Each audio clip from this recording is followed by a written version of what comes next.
What's up, ladies and gentlemen, and welcome to this POV review by Autobahn. My name is Max, and today we are taking a look at the all-new BMW M4 CS, the car that you knew was going to come after the M3 CS, the M4 CSL, and next year we're getting an M3 CS Touring, which is also very cool. So this is between the M4 competition and the M4 CSL.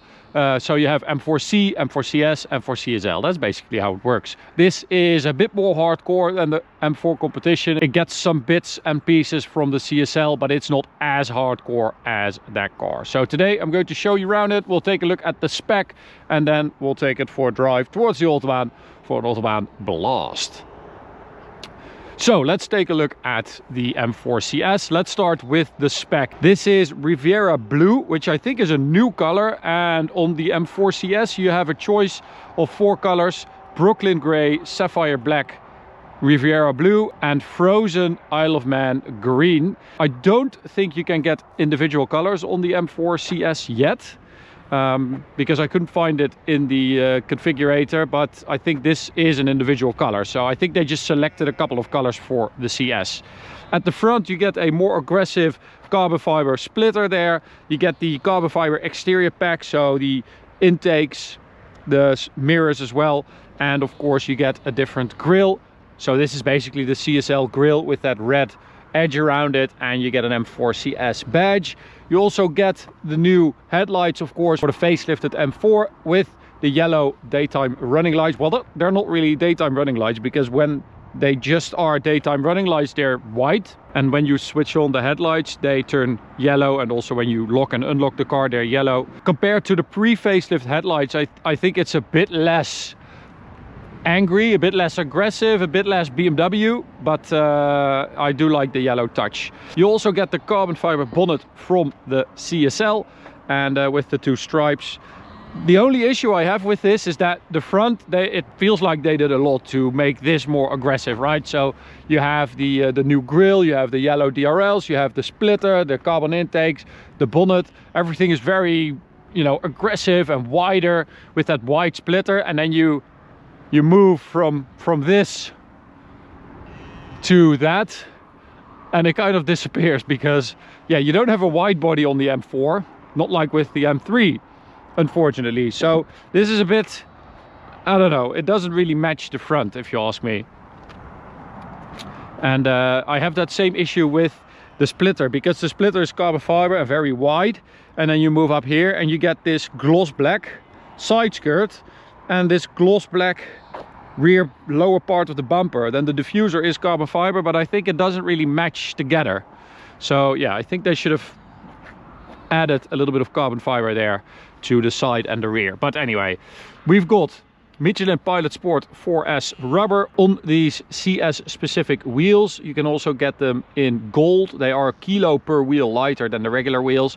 Behind that, carbon ceramic brakes and retuned suspension, also retuned anti-roll bar, so less rubber, more steel, which is great. Like with the M3 CS, this also takes the wooliness out of the front axle. So there's an issue with X-Drive. This is an X-Drive car, of course. There's an issue with X-Drive M4s and M3s, that they have a little bit less of a nice front end. This really fixes that. So they retuned the suspension, the dampers, the springs, but also the power steering and stuff like that. Carbon mirror caps, as I said, carbon roof, which is nice, and then 2 85s at the rear. Little carbon CS spoiler you get on it, and then, as I said, the carbon insert for the diffuser, and you get this CS exhaust with a titanium back box as well, which is like a proper you know, difference, which I like. This is good. It's also a bit lighter, of course, than the regular exhaust, but in general it's not that light. I mean, Exhibit A, why does it have an electric trunk? You don't want that. You don't want a power opening trunk on a CS, right? They could have saved a couple kilos there. In the end, it's only 15 kilos lighter than an M4 competition X-Drive. 15 kilos. I don't think that's enough. The M4 CSL was 100 kilos lighter than the regular M4. So I think they should have at least done like 50 kilos or 60 kilos, something like that, to make it worthwhile. Because now it's like, it's the difference between, yeah, do you have a full tank or a half a tank, and then the difference is basically gone already. But anyway, carbon bonnet here, super nice with an M logo there, really beautiful. And the strut brace is optional, which I think is a shame. I think that is a very, I think it's like 2,500 euros for this strut brace, aluminium, cast aluminium strut brace. I think that's a bit expensive, and why is that not standard on the CS? And the same goes for the carbon ceramics. They're also optional. I think they should have been as standard. Anyway, S58 3-liter inline 6 twin power turbo, twin turbo, whatever, 550 horsepower, 650 newton meters of torque, which is a 20 horsepower increase from the regular M4 competition X-Drive, because the facelift car gets 530 horsepower. The rear wheel drive M4 competition still has 510, and the rear wheel drive M4 still has 480. So you get a CS logo there, you get CS logos on the seat, and of course you get the beautiful carbon buckets with still adjustability. I think this is not the same bucket you get in an M4 CSL, because if I remember correctly, they were not adjustable, the backs were not adjustable. So this is basically just the regular seat, the bucket seat. And then you get this new steering wheel covered in Alcantara, which is nice, but I think it's a little bit too thick. Well, it's a lot too thick, and it's kind of too squishy as well. It feels like you're holding a teddy bear's legs. It's like too much, and I also think it's a bit too big, the steering wheel. So yeah, it could have been a little bit thinner and a little bit smaller. That would have been better in my opinion. You do get the carbon center console here, of course, with the wireless charger there, and a CS wrist pad or arm pad for your operation. And then you still have a little bit of an armrest behind there. And yeah, that's it for the differences, I think. So let's go for a drive. And you can definitely hear the difference compared to a regular one. It's a little bit louder than a regular M4 competition, and it also sounds a little bit different. It's a little bit more raspy, but the difference is not huge, to be fair. All right, let's go for a drive and see what it's like, because we really love the M3 CS. The difference is huge, and as I said, it does fix a few problems. We feel the regular M3 with X-Drive has, mainly the sharpness of the front end, and there's just something very, very satisfying about driving this car, because yes, it's quite heavy. As I said, it's only 15 kilos lighter than the regular one. It weighs 1835 kilos, so it's not a lightweight by any means, but it just transforms in this spec because you have a little bit more power, of course, but also because all those suspension components have been changed. It just feels so much more lightweight than a regular one, and that is down to a few things. So one, the suspension has been retuned, so it's a little bit harder, a little bit firmer, a little bit lower, but also this steering input reaction is just so much better, and the center is a little bit dead, as you can see, but that is, I think they did that to make it more suitable for daily driving. But then as soon as you get past that, it just turns in so well, and the difference is massive compared to a regular one. It really is. If you drive them back to back, the difference is incredible. So launch control 3.4 claimed by BMW. Oh man, oh, and that is 3.2 seconds 0 to 100, or that is the fastest we've been able to do, which is kind of nuts, right? 3.2.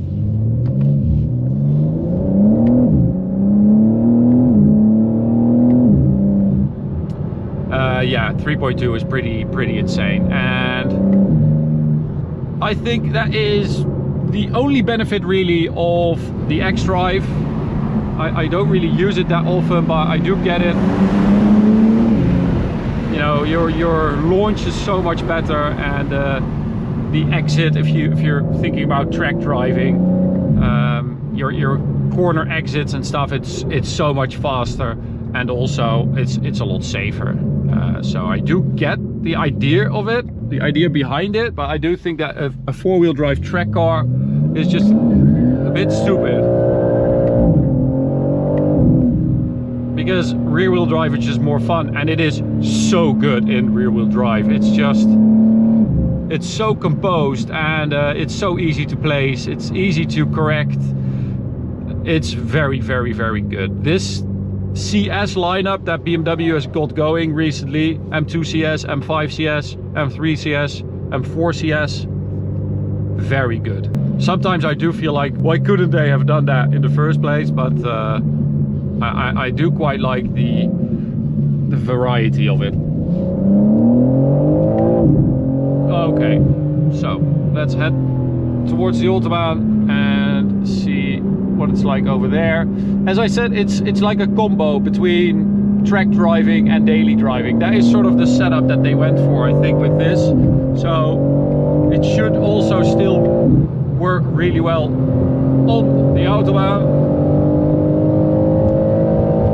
Well, I already know that it does. It works really well on the Autobahn. Suspension is nice and firm. You could go for a softer setting than this.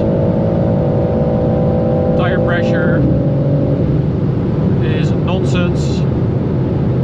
Something with modern cars and tire pressures, it just doesn't work very well, but let us change the suspension for the Autobahn. So let's go for comfort.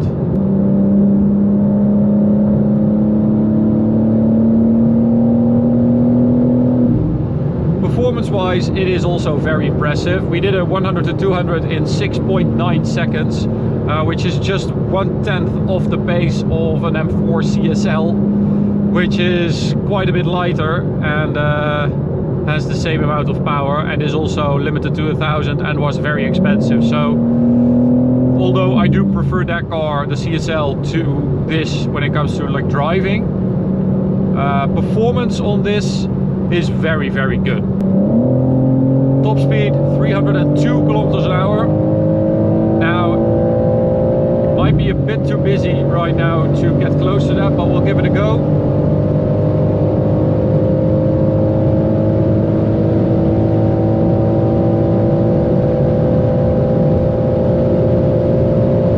Might actually get close right now, which I was not really expecting. So that's at least 300. Have to brake. Carbon ceramics doing their job fabulously. Oh. If you do that 3 times with steel brakes, they're absolutely ripped to shreds. So carbon ceramics all the way, especially for stuff like this, but also for just spirited B-road driving or track driving. It's just the best. I love them. Anyway, so price-wise, this is also quite expensive. The difference between this and a regular M4 is quite big, but you do get a lot of stuff as standard on CS. So I don't really know what the exact premium is, because there's just one version and then you have a few options that you can still select. But to give you an idea, I think the regular M4 competition X-Drive in the Netherlands starts at like 156, and this starts at 211. So it is hella expensive. But again, you do get a lot of stuff, and it is a much better car, really much better.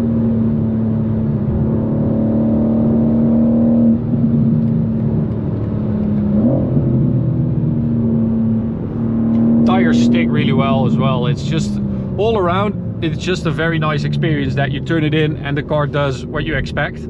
That's one, because with modern cars that's not always the case anymore. So the judgment of the power steering and stuff is very good, and then it's linked to a suspension and wheel setup that is also very good. So that's 2, and then